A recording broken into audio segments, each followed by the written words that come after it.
Hi everyone, welcome back to our YouTube channel. आज के video में अपन फ्लूइड एंड इलेक्ट्रोलाइट इम्बैलेंस से संबंधित important multiple choice question discuss करेंगे। ये क्वेश्चन आपकी आने वाली एग्ज़ाम ESIC नर्सिंग ऑफिसर की एग्ज़ाम और DSSP नर्सिंग ऑफिसर की एग्ज़ाम के लिए बहुत ही इम्पोर्टेंट क्वेश्चन है। ये क्वेश्चन पहले भी कई एग्ज़ाम्स में पूछे जा चुके हैं, इसलिए ये बहुत ही इम्पोर्टेंट क्वेश्चन है। अभी स्टार्ट करते हैं। फर्स्ट क्वेश्चन देखिए, एक client head extensive prolong surgery which of following electrolyte level should the nurse monitor first, यानी कि इसमें कौन सा इलेक्ट्रोलाइट पहले मॉनिटर किया जाना चाहिए जिसके prolong surgery extensive prolong surgery है, तो इससे संबंधित जो पेशेंट है उसमें इलेक्ट्रोलाइट मॉनिटर कौन सा किया जाना चाहिए। तो इसमें ऑप्शन देखिए, ये कई बार क्वेश्चन एग्ज़ाम में पूछा जा चुका है। ऑप्शन देखिए, इसमें ऑप्शन ए है कैल्शियम, ऑप्शन बी है सोडियम, ऑप्शन सी है पोटेशियम, ऑप्शन डी है क्लोराइड। तो इसका जो राइट ऑप्शन होगा, राइट ऑप्शन सी हो जाएगा, पोटेशियम। देखिए इसका explanation, due to stress of surgery, जो सर्जरी का जो स्ट्रेस है उसकी वजह से क्या होगा, एड्रिनल कोर्टिसोल रिलीज होंगे। एड्रिनल जो कोर्टिसोल हार्मोन है वो रिलीज होंगे, उसकी वजह से क्या होगा, these causes retention of sodium है वो रिटेन किया बॉडी में रिटेन होगा, और एक्सक्रेशन ऑफ द पोटेशियम का एक्सक्रेशन होगा। तो ये पोटेशियम जो लेवल है वो बहुत ही इम्पोर्टेंट है मॉनिटर किया जाना। तो इसका राइट ऑप्शन सी हो जाएगा, पोटेशियम। नेक्स्ट क्वेश्चन देखिए, a nurse is caring for a patient with diarrhoea for 3 days. 3 days से डायरिया है, तो उसमें in which clinical indicator does the nurse anticipate a decrease, कौन सा क्लिनिकल इंडिकेटर डिक्रीज होगा। ध्यान दीजिए क्वेश्चन में डिक्रीज दे रखा है, यानी कि डिक्रीज कौन सा होगा वो पूछा गया है। ठीक है, तो इसमें ऑप्शन देखिए, ऑप्शन ए है स्पेसिफिक ग्रेविटी। ऐसे केस में स्पेसिफिक ग्रेविटी है वो डिक्रीज नहीं होती है, इंक्रीज होती है। टिश्यू ट्रिगर है, ऑप्शन बी है टिश्यू ट्रिगर, ऑप्शन सी है पल्स रेट, और ऑप्शन डी है नन ऑफ दीज। तो इसका जो राइट ऑप्शन है ऑप्शन बी होगा, डिक्रीज है तो टिश्यू ट्रिगर डिक्रीज होगा, क्योंकि जो इंटरस्टिशियल फ्लूइड लॉस है वो होता है।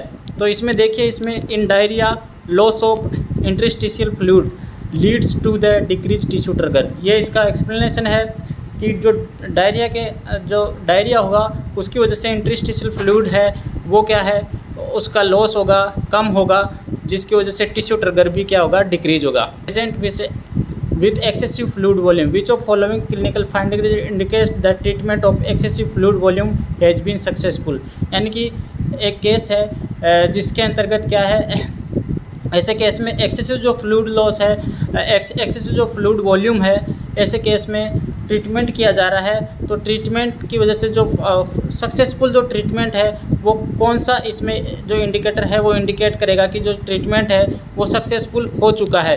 तो इसका जो ऑप्शन देखिए, ऑप्शन में option A positive pedal pulse, option B है normal potassium level, option C है clear breath sounds, option D है नन ऑफ दीज। तो इसका जो राइट ऑप्शन हो जाएगा ऑप्शन सी। ये बहुत इंपॉर्टेंट क्वेश्चन है। देखिए इसमें एक्सप्लेनेशन, क्लियर ब्रीथ साउंड्स, तो ये इसका राइट ऑप्शन सी है।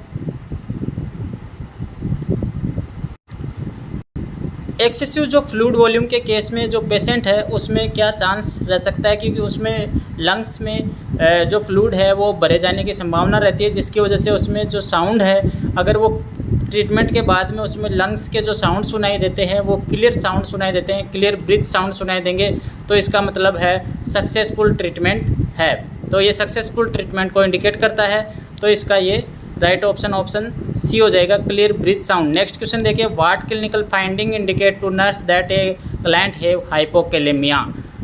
ये दोस्तों ये क्वेश्चन कई बार एग्जाम में आ चुका है। हाइपोकैलेमिया के बारे में पूछा है कि कौन सी क्लिनिकल फाइंडिंग इंडिकेट करती है। तो इसमें ऑप्शन ए इसका राइट हो जाएगा, एब्डोमिनल डिस्टेंशन। हाइपोकैलेमिया के केस में एब्डोमिनल डिस्टेंशन देखने को मिल सकता है। ठीक है, तो इसका राइट ऑप्शन है ऑप्शन ए, एब्डोमिनल डिस्टेंशन।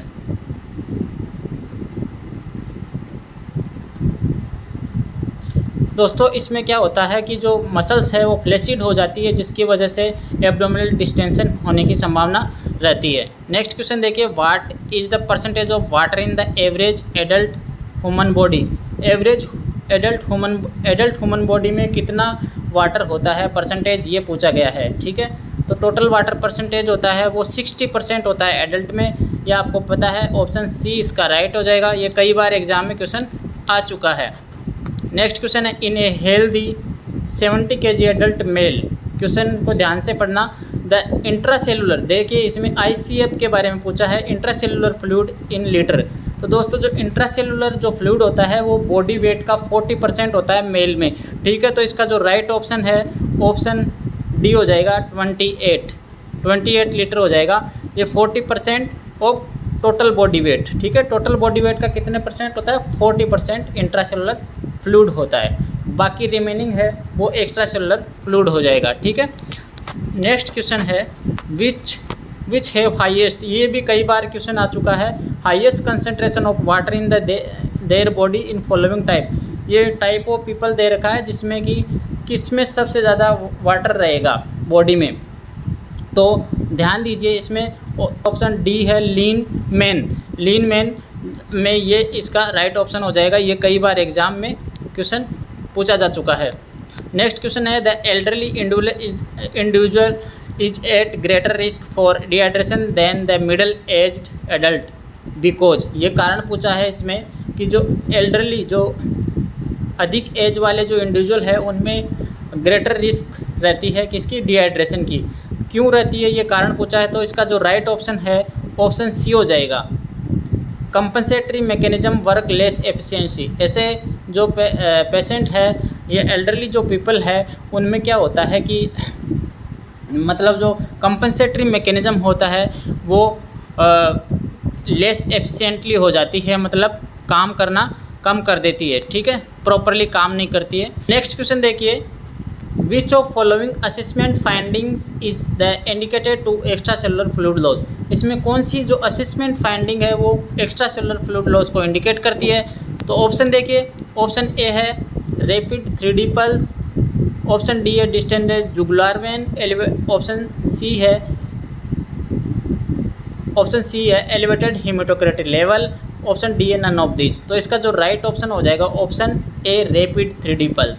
देखिए दोस्तों, इसमें क्वेश्चन को ध्यान से पढ़िए, इसमें असेसमेंट फाइंडिंग पूछा है, ठीक है। असेसमेंट फाइंडिंग जो अपन असेस करेंगे वो, अगर इसमें लेबोरेटरी फाइंडिंग के बारे में पूछता तो ये इसका एलिवेटेड हेमाटोक्रिट लेवल भी ऑप्शन सही हो सकता था, लेकिन इसमें असिस्टेंट फाइंडिंग पूछा है। एलिवेटेड हेमाटोक्रिट फाइंडिंग है वो लेबोरेटरी फाइंडिंग है, ठीक है। तो नेक्स्ट क्वेश्चन है, fluid volume is the best monitored by. ये भी कई बार क्वेश्चन आ चुका है, जो फ्लूइड वॉल्यूम है तो वो कैसे मॉनिटर किया जाना चाहिए, तो सबसे अच्छा तरीका क्या है? तो इसका जो राइट ऑप्शन हो जाएगा ऑप्शन डी है इनटेक एंड आउटपुट।